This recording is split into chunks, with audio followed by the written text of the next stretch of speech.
Buenos días, chicos. Vamos a empezar con nuestra clase de lenguaje y comunicación. El día de hoy vamos a tener el cierre del módulo 3. Estamos concluyendo este módulo que fue de la lectura. Vamos a realizar 2 lecturas que vienen en el libro para con ello concluir. Las demás ya las hicimos en su momento oportuno. Y vamos a hablar acerca de A favor de las humanidades, el texto, que tiene que ver con la lectura para buscar información específica. ¿Alguien recuerda cuál es la lectura para buscar información específica? Que nos lo dice desde su propio título. ¿Cuál es esta? Lectura para buscar información específica.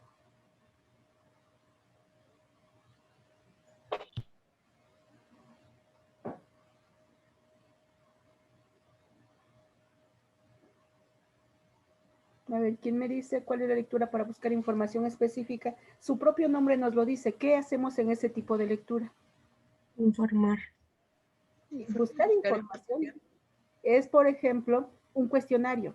Cuando ya se busca específicamente datos, cuando ustedes tienen ya qué es lo que van a localizar y por eso muchas veces cuando hay cuestionarios, sobre todo cuando tienen fechas, digamos en la materia de historia, muchas veces el lector no hace una lectura completa, porque primero se fija en la actividad, en las preguntas, y si vienen las fechas, simplemente en la lectura localiza las fechas, los años, y ya ahí encuentra la respuesta y lo va haciendo aunque no haga una lectura integral, lo cual tampoco es adecuado porque no se informa completamente. Pero esa técnica la aplican para una mayor rapidez porque solamente van precisamente a la información específica que necesitan para dar respuesta a un cuestionario. Bien, vamos a ver aquí estas 2 lecturas. Una es A favor de las humanidades y la otra 3 metáforas de la ciencia. La segunda es de Martín Bonfil Olivera. Chicos, ¿todos tienen libro? Porque si todos tienen libro, lo leemos directamente aquí en el texto. Si alguno no tiene libro, les comparto pantalla, pero necesito saber que tenemos o no tenemos libro. Yo sí lo tengo. ¿Quién no tiene? ¿Alguno no lo tiene? Bueno, entonces creo que si lo tienen todos, no lo comparto en pantalla, vamos a trabajarlo directamente desde nuestros textos. El primero se llama A favor de las humanidades. Este texto es de Francis ¿Página es, maestra? Arroyo. Página 86, por favor. Profesora, no lo tengo. Ah, ¿verdad? ¿Y por qué no me lo dicen? Entonces sí comparto. No, es que yo pensé que lo había traído, como ahorita no estoy en mi casa, pensé que lo había traído y no lo traje. Ah, muy bien.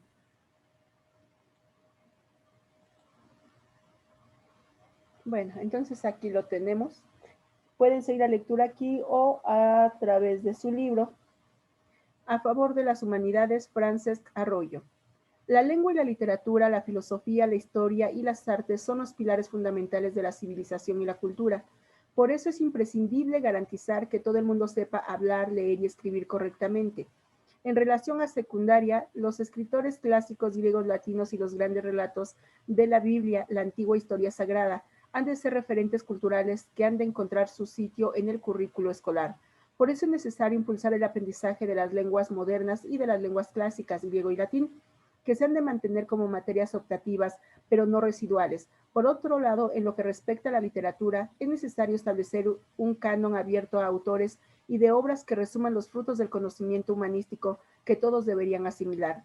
En no pocas culturas europeas, emulando la familiaridad de los griegos con Homero, se tiende a promover el conocimiento de los clásicos respectivos durante la secundaria.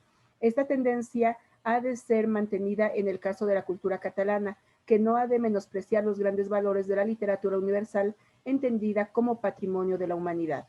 Aquí este es parte de un texto más amplio, pero en el libro nada más viene este párrafo, este fragmento, por lo tanto también aquí se los presento de esta misma forma.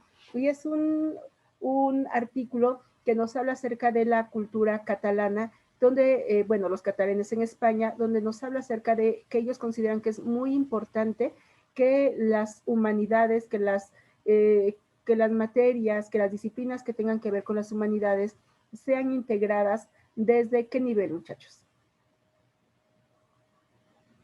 Desde Secundaria. Muy bien, desde secundaria, no desde el preescolar, no en la universidad, desde secundaria. Y es que esto pues yo me sumaría a esta idea, porque es cuando ya se puede leer con un poquito más de conocimiento, un poquito más de conciencia y un sentido crítico a algunos autores.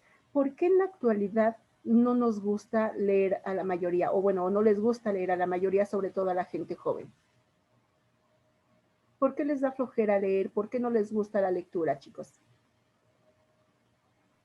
Porque no les llama la atención y están enfocados más en el celular que en un libro. Se les hace más interesante estar en redes sociales que leer. Sí, porque dice, no, no tienen ninguna trascendencia, pero es importante leer porque nos da mayor cultura, porque nos ayuda a comprender pensamientos del pasado, porque las humanidades son importantes en la formación del ser humano. Pero antes de continuar, ¿a qué le llamamos humanidades? ¿Qué entendemos por humanidades? Si el texto es a favor de las humanidades, tenemos que saber a qué se le llama así. ¿Qué entienden por humanidades? ¿Qué tipo de disciplinas? ¿Han escuchado el término? ¿Qué creen o les hace pensar?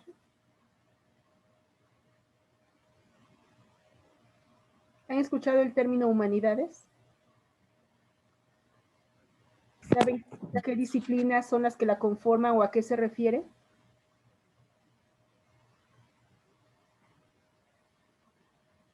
¿No, chicos? ¿Es como ciencias humanas un estudio?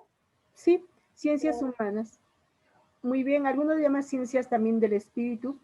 Las humanidades, para que quede claro, cuando ustedes estén ya en sexto semestre y tengan que elegir materias para, más bien, elegir una carrera, en esa carrera ustedes van a tomar, hay 4 áreas. Está el área físico-matemática, es la 1. Todas las carreras, las ingenierías, matemáticas, todo lo que tenga que ver con ellas se va a físico-matemáticas. La 2 es las ciencias de la salud. Entonces, en las de salud, pues los que quieran estudiar medicina, psicología, enfermería, todo lo que tenga que ver con medicina, más bien con la salud, se va al área 2. El área 3 son las ciencias sociales. Quien quiere estudiar derecho, quien quiere estudiar historia, todo ello se va al área social. Sociología, historia no, historias humanidades. Y en el área 4 está humanidades. En humanidades, si quieren estudiar historia, si quieren estudiar literatura, filosofía, si quieren estudiar cualquier tipo de arte, si quieren estudiar música, si quieren estudiar pintura, teatro, esa es el área de las humanidades. Por lo tanto, el área de las humanidades está relacionado con la actividad, el quehacer humano, su pensamiento, sus reflexiones, sus emociones, todo ello va al área de las humanidades. Por lo tanto, es a la que muchos no se acercan, le rehuyen, porque dicen, no, pues si estudio filosofía y de eso voy a vivir, me muero de hambre. No, pues si estudio literatura, pues tampoco. Entonces, como que no le dan tanta importancia, se van más hacia lo económico, pero esto es el espíritu humano, la creación humana, y esto es muy importante, por eso se defiende. Hace algunos años, quizá poco más de 10 años, incluso se intentó quitar a la filosofía dentro de la currícula escolar en todos los niveles, solo el que quisiera estudiar la carrera de filosofía, pero incluso se estaba pensando quitar la carrera de filosofía. ¿Qué pasaría si quitaran filosofía? ¿Para qué creen que nos sirva la filosofía?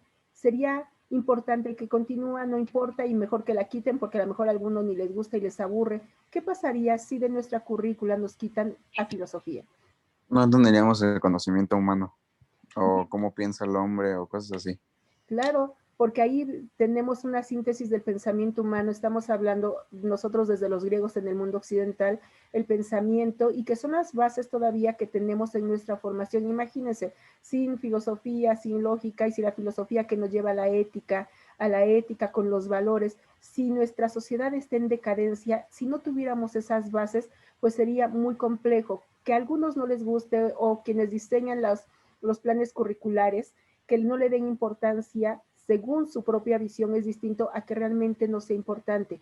Es tan importante que ahora sí se está revalorando y, por ejemplo, en el CCH, los alumnos de quinto y sexto semestre que eligen materias optativas que van ya enfocadas al área que quieren estudiar, que si ya quieren estudiar derecho, medicina, quieren ser ingenieros, de todas maneras como una materia obligada está filosofía.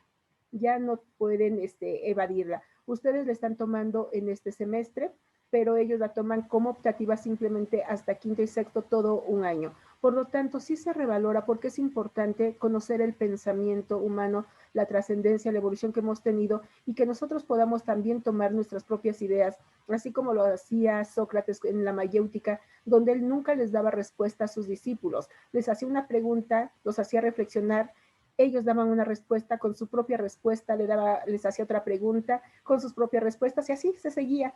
Por lo tanto, cada uno de los discípulos llegaba a una propia conclusión que no era igual a sus compañeros, tampoco influenciada por, en este caso, el filósofo Sócrates. Cada uno tenía su propio, discernir sus propias ideas y así iban realizando sus reflexiones. Entonces, ¿por qué son importantes las humanidades?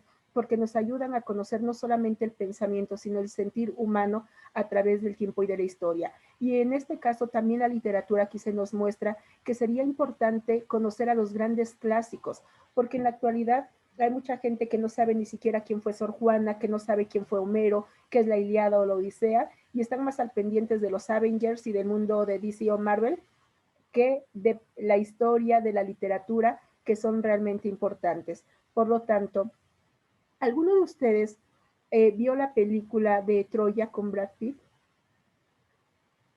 ¿Nunca la ha visto? Creo que sí.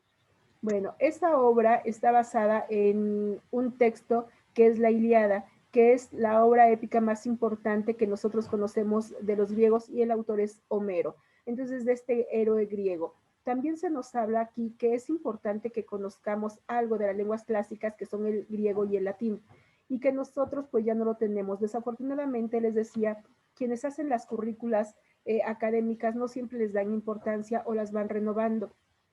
Hace con por lo menos 25 años en la UAM, ahí en la prepa, se daba la materia de etimologías grecolatinas. La llevaban en primer semestre. Y en ese primer semestre, pues obviamente se aprendía un poquito de latín, un poquito de griego, el alfabeto griego, se podía leer en griego. No es lo mismo leerlo que traducirlo, también les aclaro, pero sí podían leer textos en griego. Ustedes no sé si han visto el alfabeto griego, es muy, muy diferente al latino. ¿Sí? Entonces son letras diferentes, muy diferentes, pero podían leerlo, pero también se aprendían ahí algunas palabras, bases, los prefijos, y son tan importantes que cuando se aprenden los prefijos, los pueden aplicar a distintas disciplinas. Por ejemplo, les podría quedar más claro en biología, en química, en literatura, por el tipo de prefijo, ustedes ya saben a qué se refiere. En la clase pasada, cuando les pedí que buscaran qué es la bilis y a qué, cuáles son las células fotosensibles, dije, desde la misma etimología lo podrían saber. Y es que ahí alguien me quiere decir qué son las células fotosensibles que venía en el texto anterior y que les pedí que buscaran.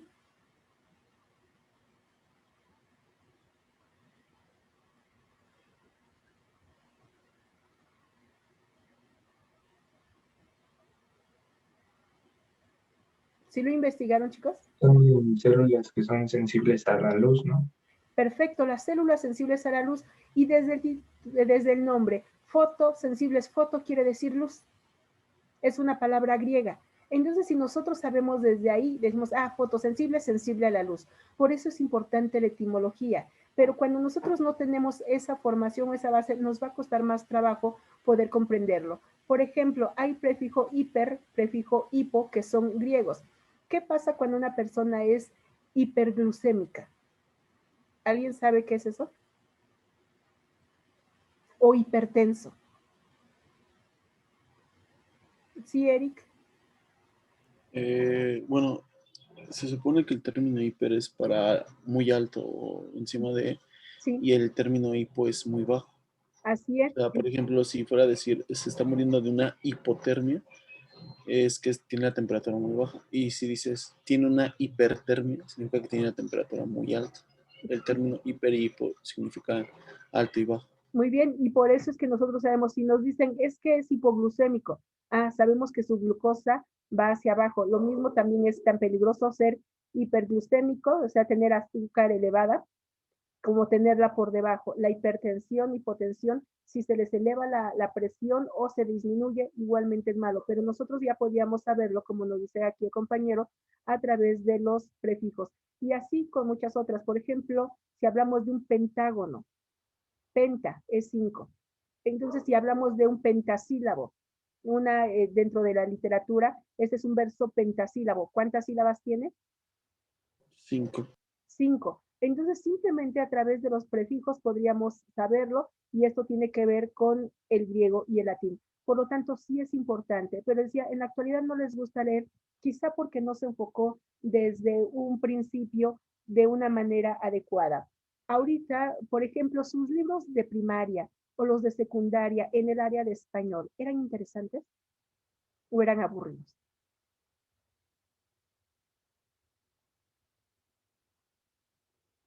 ¿Cómo lo perciben ustedes? ¿Como interesantes o no tanto? Interesante. Casi no le escuché, no sé quién me habló, pero Más o menos. pues más o menos. Pues no sé si ustedes se acuerdan de sus libros de primero de primaria.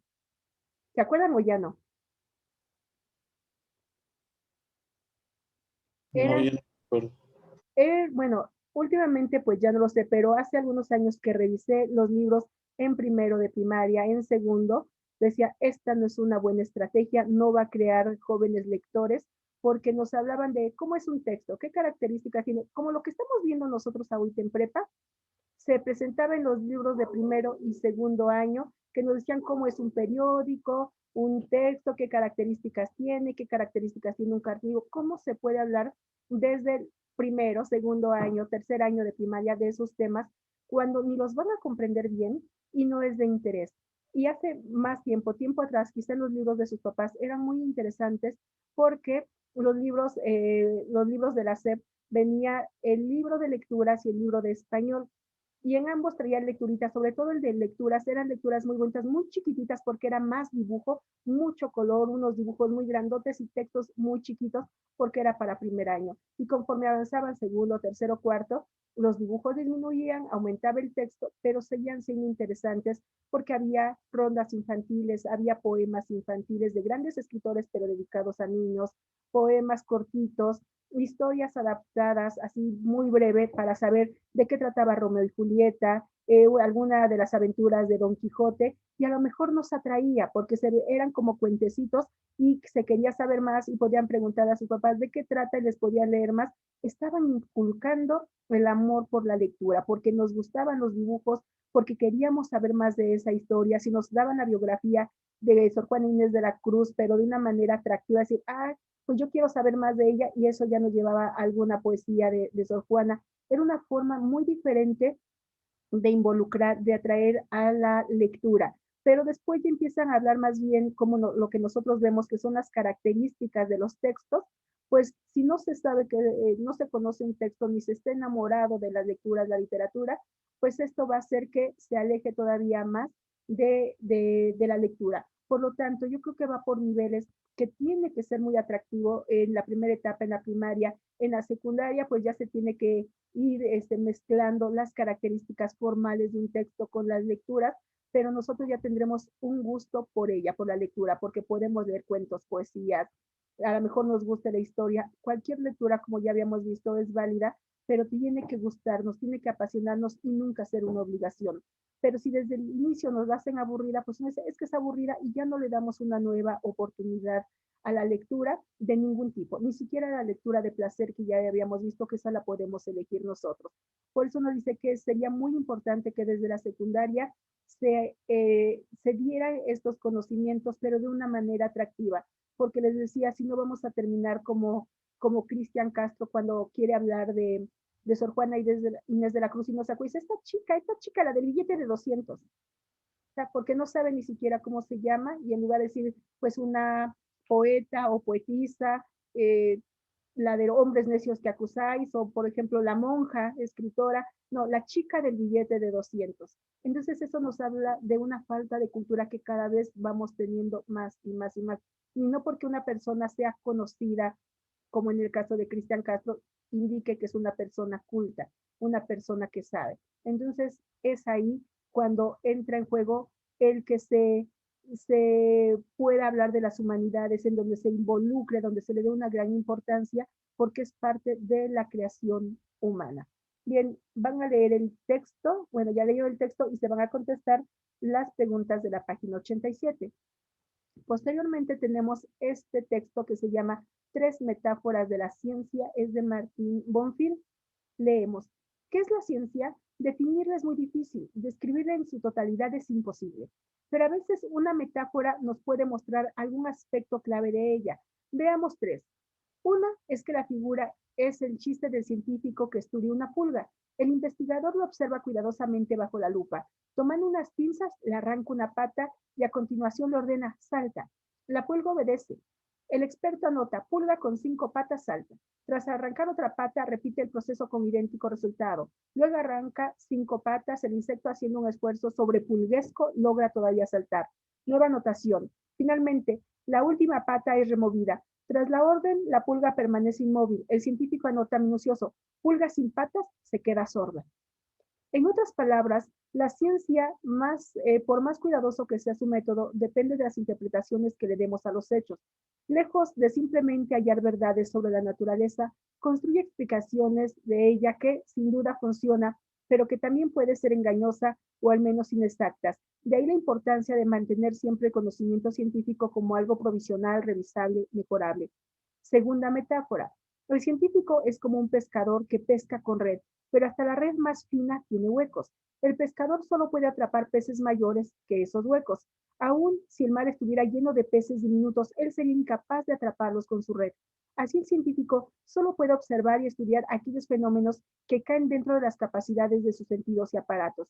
No hay garantía de que el panorama que nos ofrece la ciencia sea completo, único ni final.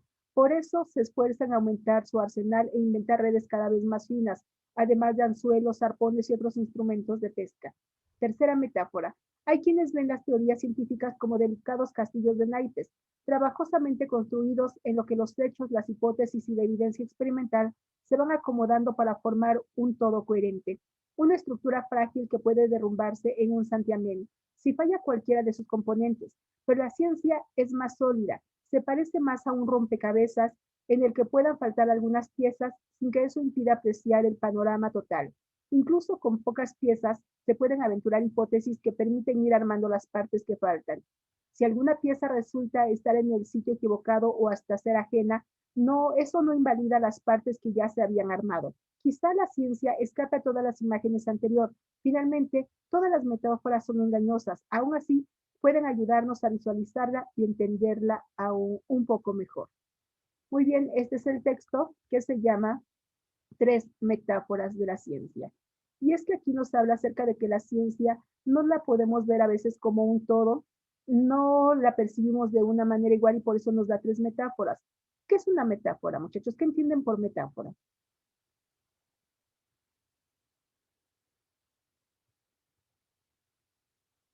¿No? Una metáfora es un texto o una idea en sentido figurado. No es literal, sino que tiene que ser interpretada. Eso es una metáfora. Cuando nos quiere hablar de un hecho o una situación, pero no lo hace de manera directa, sino a través del lenguaje figurado. Por eso es que aquí nos habla acerca de tres metáforas. La primera es la del científico que estudia una pulga. Nos habla que la ciencia tiene que ser observadora, minuciosa, pero también tiene que ser objetiva. Aquí está estudiando a una pulga. Obviamente este es metafórico, no van a estudiar la pulga y menos para arrancarle las patas. Pero dice que le estudia y le arranca una pata y le ordena que salte. La pulga salta y así le va arrancando cada una de las patas y ya cuando le queda la última todavía puede hacer un salto. Pero cuando le quita todas las patas y le dice brinca, ¿puede saltar la pobre pulga? Si ya no tiene patas, ¿puede saltar? Sí. ¿Sin patas se podrá saltar? Ah, no, pues no. No, pues no. ¿Y cuál es el resultado que pone? Pulga sin patas, aquí está, pulga sin patas se queda sorda. ¿Por qué? Porque no brincó. Concluye, si no brinca es porque no oyó la indicación. ¿En realidad fue eso? ¿Se quedó sorda la pulga? ¿Por qué ya no brincó? ¿Porque se quedó sin patas? Pues porque se quedó sin patas, ¿cómo puede brincarlo? Entonces la ciencia también necesita una buena interpretación, no solamente observar, llegar a un resultado, sino ser objetivo, ser minucioso y saber los porqués o por lo menos dilucidar los que son más coherentes, más creíbles y no es que una pulga se quede sorda. ¿Cómo poder brincar si ya no tiene ni una sola pata? Cuando tenía todas sus patas, iba brincando aún cuando le fueran arrancando una a una hasta quedar en la última, diciendo, haciendo un esfuerzo sobrepulguesco, logra dar su brinco. Pero cuando ya no tiene patas, pues por más que lo intente y si oiga, no lo va a hacer porque no tiene patas. Pero si una persona no se apega al método, no es observadora, aunque diga que hace ciencia, sus resultados pues van a ser distintos. Por ejemplo, ahora todo el mundo se cree experto en medicina y en vacunas, como ejemplo actual. Estamos viviendo esta horrible enfermedad del coronavirus donde todos podemos ser afectados. Al inicio nos decía solamente adultos mayores. Después ya también adultos. Y decían los jóvenes y los niños no son afectados. Pero se han dado muchos casos donde dicen sí y ahora aceptan sí. Los niños también pueden ser víctimas. Y en nuestro país han muerto muchos niños, pero en la India ahorita han muerto miles de niños de pocos años, no se diga jóvenes, por esta situación. Y se saca una vacuna que sí fue muy rápido, que no hay gente que no cree en las vacunas. Dice no porque nos quieren controlar, no porque nos van a meter un chip, no. Y empiezan a negar las cualidades que pueda tener una vacuna. Sí, cierto es que a lo mejor no es la mejor porque se hizo un año cuando mínimo se necesitan 10 años para estudiar una vacuna, para hacer una vacuna, para hacer pruebas y que salga. Pero ahorita creen que tengamos 10 años para esperar una vacuna ante esta enfermedad tan letal y tan contagiosa. No, se tenía que hacer rápido y lo poco que nos pueda beneficiar, lo poco, mucho, es mejor a no tener nada. Es una esperanza de vida. Y entonces la mayoría de la gente dice, sí, sí me la pongo. Pero otros dicen, no, porque nos van a, o sea, a veces tan ridículo, casi nos quieren convertir en zombies.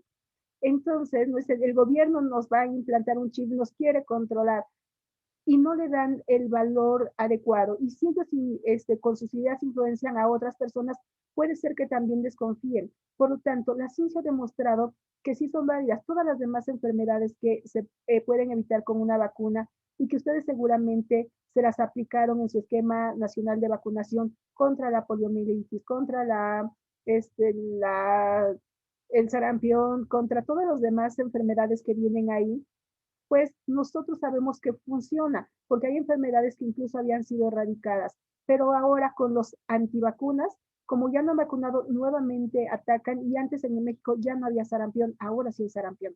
Por lo tanto, aquí nos dice, la ciencia puede dar resultados, pero si nosotros no la aprovechamos, pues difícilmente podrá tener un beneficio. La segunda metáfora nos habla acerca de la ciencia es como una red donde se puede atrapar todo eso, pero por más pequeña que sea una red se caracteriza porque tiene orificios, tiene agujeritos para atrapar solamente unas cosas. Dice, todo lo que sea mayor esos orificios podrá ser captado por una red, pero lo que sea menor siempre se le va a escapar. Por lo tanto, la ciencia siempre va a dejar algo a un lado y por ello es que no dice se dan disciplinas. Algunos estudiarán la medicina, otros se irán a la astronomía, otros se verán ciencia en física o en la química. No todos son iguales porque tampoco son todólogos.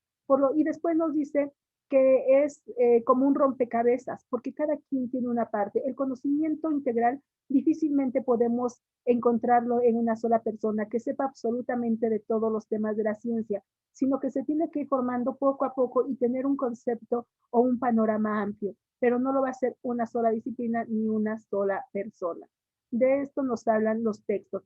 Igualmente tienen en la página 87, tienen las preguntas que van a contestar con respecto a este texto. Bien, chicos, empiecen a hacerlo, aunque no lo van a terminar, lo terminarían de tarea, pero esto es lo que van a hacer. ¿Alguna duda, muchachos? ¿No? Bueno, entonces lean sus textos. Aquí les dejo la lectura del primero para que vayan a hacerlo. Mientras, los que tienen libro, empiecen a realizarlo. Los que no tienen libro, les dicto las preguntas porque esas sí no están ahí. Entonces, si quieren, bueno, ya empiecen los que tienen libro. Los que no, empiezo a dictarles las preguntas. Las preguntas de a favor de las humanidades.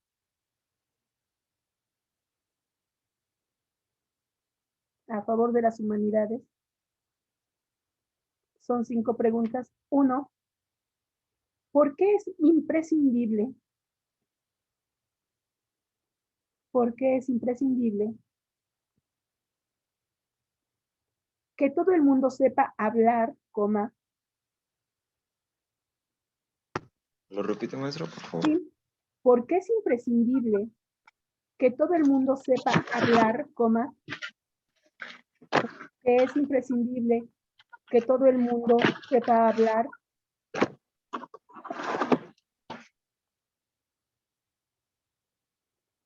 Leer y escribir correctamente. Todo el mundo sepa hablar, coma, leer y escribir correctamente.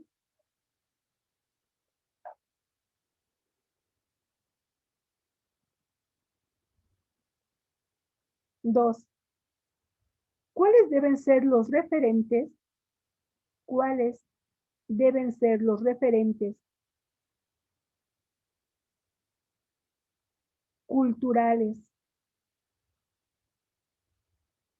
¿Cuáles deben ser los referentes culturales del currículo escolar? Del currículo escolar de la secundaria.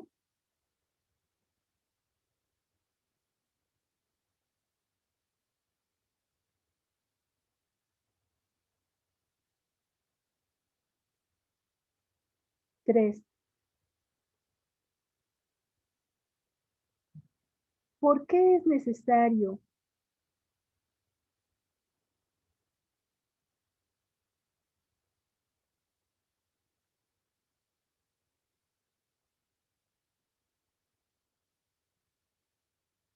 impulsar el aprendizaje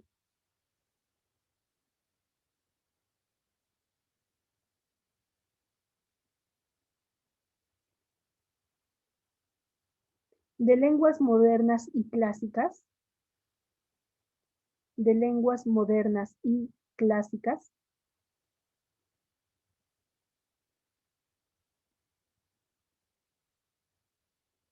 Cuatro, el aprendizaje de esas lenguas.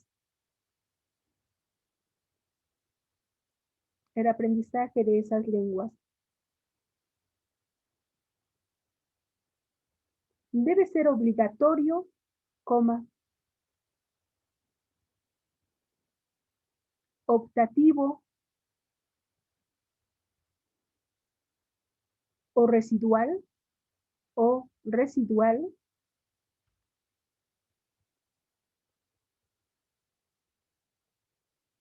Debe ser que, maestra. Debe ser obligatorio, coma, optativo o residual, obligatorio, optativo o residual. 5. ¿Qué entiendes como patrimonio de la humanidad? ¿Qué entiendes como patrimonio de la humanidad?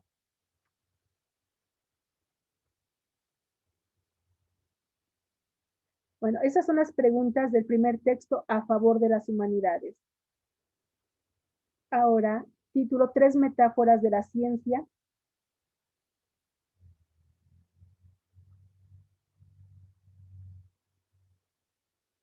Son 3 nada más. 1. De acuerdo con la primera metáfora. 1. De acuerdo con la primera metáfora, ¿cómo debemos considerar el conocimiento científico? De acuerdo con la primera metáfora, ¿cómo debemos considerar el conocimiento científico?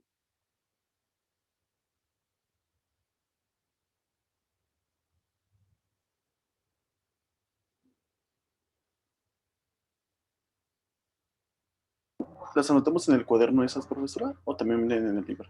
No, están en el libro. Esto se lo estoy dictando para quienes no tienen libro. 2. Explica qué significa, coma, explica qué significa coma. En la segunda metáfora, coma, explica qué significa en la segunda metáfora, coma. Que la ciencia deba aumentar su arsenal. Que la ciencia deba aumentar su arsenal.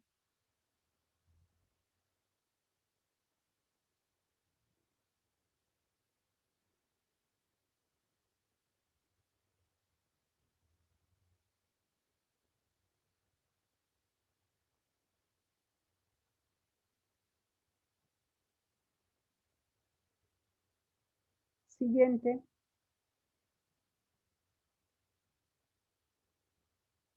¿Por qué las teorías científicas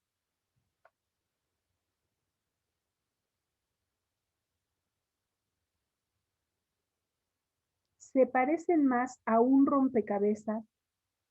¿Por qué las teorías científicas se parecen más a un rompecabezas que a un castillo de naipes? ¿Esas son todas? Tanto quienes tienen el libro como los que van a hacer las preguntas en su cuaderno, por favor, le toman foto y las mandan como tarea. El texto lo voy a poner en Classroom para que ahí lo puedan consultar quienes no tienen libro.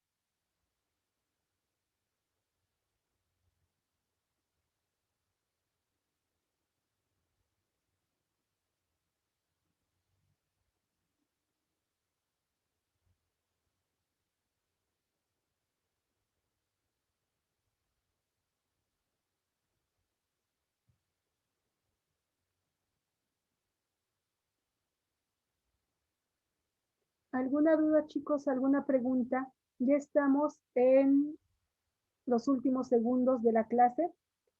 Perdón, aquí apenas estoy viendo la pregunta que me documento. Las lecturas se encuentran en la página 86 y en la 89 del libro. ¿Ninguna pregunta, chicos? ¿Todo bien? Bueno, muchachos, les agradezco su participación.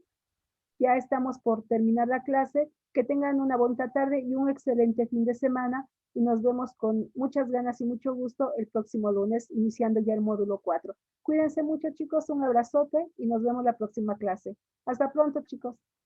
Muchas gracias, Hasta maestra. luego. Buen día a todos.